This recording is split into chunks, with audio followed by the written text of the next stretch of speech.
السلام علیکم۔ اس ویڈیو میں ہم سورۃ الحجرات کی آیت نمبر 3 کے لفظ نمبر 4 کو سمجھیں گے۔ اصواتہم، اس کلمے کو اگر توڑا جائے تو یہ اصوات اور ہم پر مشتمل ہے۔ اصوات صوت کی جمع ہے۔ صوت کا مطلب ہے آواز، چنانچہ اصوات کا مطلب بنا آوازیں۔ یہ اصل لفظ ہے اور اسے کالے رنگ سے ظاہر کیا گیا ہے۔ اب ہم کو سمجھتے ہیں۔ ہم کو سمجھنے کے لیے پہلے ایک مثال کو سمجھنا ہوگا۔ اگر عربی زبان میں ہم نے یہ کہنا ہو کہ اس ایک مذکر کی آواز تو کہتے ہیں صوتہو۔ اگر یہ کہنا ہو کہ اس ایک مؤنث کی آواز تو کہتے ہیں کہ صوتہا۔ یہ کہنا ہو کہ ان دونوں یعنی مذکر یا مؤنث دونوں کی آوازیں تو کہیں گے اصواتہما۔ اگر یہ کہنا چاہیں کہ ان سب مذکر کی آوازیں تو اصواتہم استعمال کریں گے، اور ان سب مؤنث کی آوازوں کے لیے اصواتہن استعمال ہوتا ہے۔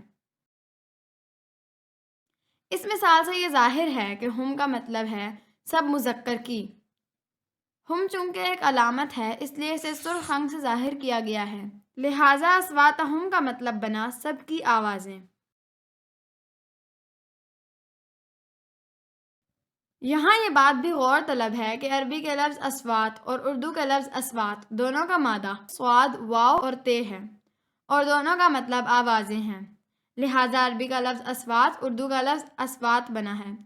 اردو میں مختلف آوازوں کے لیے مختلف اصوات استعمال کیا جاتا ہے۔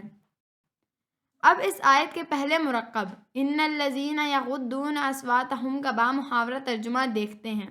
انا کا مطلب ہوتا ہے بے شک، الذین کا مطلب ہے جو سب اشخاص، یغضون کا مطلب ہے وہ سب پست کرتے ہیں۔ یہ سب کچھ ہم پہلے جان چکے ہیں۔ اصواتہم کا مطلب ابھی پڑھا ہے، سب کی آوازیں، لہٰذا ان الذین یغضون اصواتہم کا بامحاورہ ترجمہ ہوگا بے شک جو لوگ اپنی آوازیں پست رکھتے ہیں۔